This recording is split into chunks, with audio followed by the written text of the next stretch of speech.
నమస్తే, welcome to వలయం TV. నేను యాంకర్ రాధిక. ఇక డీటెయిల్స్ చూస్తే, మెటా సంస్థలో ఇటీవల జరిగిన ఉద్యోగాల తొలగింపులు, ఆర్టిఫిషియల్ ఇంటెలిజెన్స్ ప్రాధాన్యతపై సోషల్ మీడియా వేదికగా ఒక వైరల్ పోస్టు తీవ్ర చర్చకు దారితీసింది. జూలియన్ అనే యూజర్ ట్విట్టర్లో షేర్ చేసిన ఈ పోస్టుకు దాదాపు 10 లక్షల వీక్షణలు వచ్చాయి. మెటా సంస్థ తన ఉద్యోగులను ఏఐ సాంకేతిక వైపు మళ్లించి వారి ద్వారానే అంతర్గత ఏఐ టూల్స్ తయారు చేయించుకున్న తర్వాత ఆ ఏఐని అమలు చేసి దాన్ని తయారు చేసిన ఉద్యోగుల్ని తొలగించింది.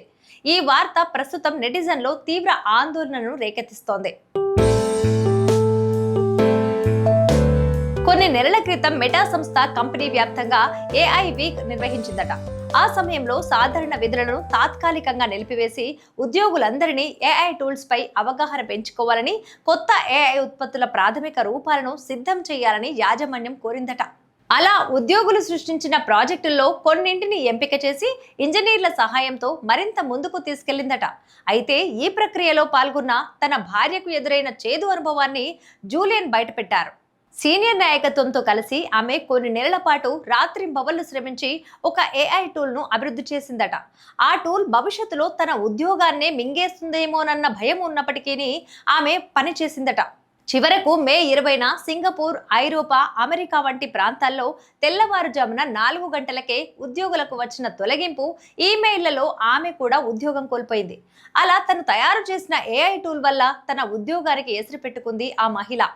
ఈ వైరల్ పోస్ట్లోని అంశాలపై మెటా అధికారికంగా స్పందించినప్పటికీ ప్రస్తుతం టెక్ ప్రపంచంలో ఏఐ వల్ల ఉద్యోగ భద్రతపై నెలకొన్న ఆందోళనలను ఇది ప్రతిబింబిస్తోంది. కేవలం సాధారణ ఉద్యోగాలే కాకుండా చాలా మంది టెక్ నిపుణులు తాము రాత్రింబవళ్లు కష్టపడి తయారు చేసిన ఏఐ టూల్స్కు తామే బలైపోతున్నారు. అంటే తమకు ప్రత్యామ్నాయాన్ని తామే సృష్టిస్తున్నారన్నమాట.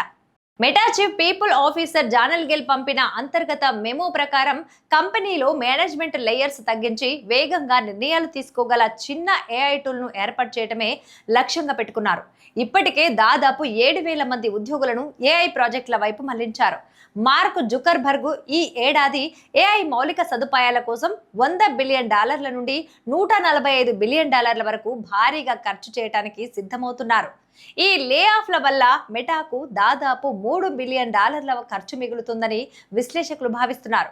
మరోవైపు కంపెనీ వ్యాప్తంగా ఇకపై పెద్ద లే ఆఫ్లు ఉండకపోవచ్చని జుకర్బర్గ్ ఉద్యోగులకు భరోసా ఇచ్చే ప్రయత్నం చేసినప్పటికీ అంతర్గతంగా ఆందోళనలు కొనసాగుతూనే ఉన్నాయి. ఏఐ శిక్షణ కోసం ఉద్యోగుల వ్యక్తిగత డివైస్ డేటాను సేకరించడంపై ఇప్పటికే 1000 మందికి పైగా ఉద్యోగులు నిరసన తెలుపుతూ ఓ పిటిషన్పై సంతకాలు చేయడం కంపెనీలో నెలకొన్న అభద్రతా భావాన్ని స్పష్టం చేస్తోంది. ఇవి అప్డేట్స్. మరిన్ని అప్డేట్స్ కోసం వలయం టీవీని సబ్స్క్రైబ్ చేసుకోండి.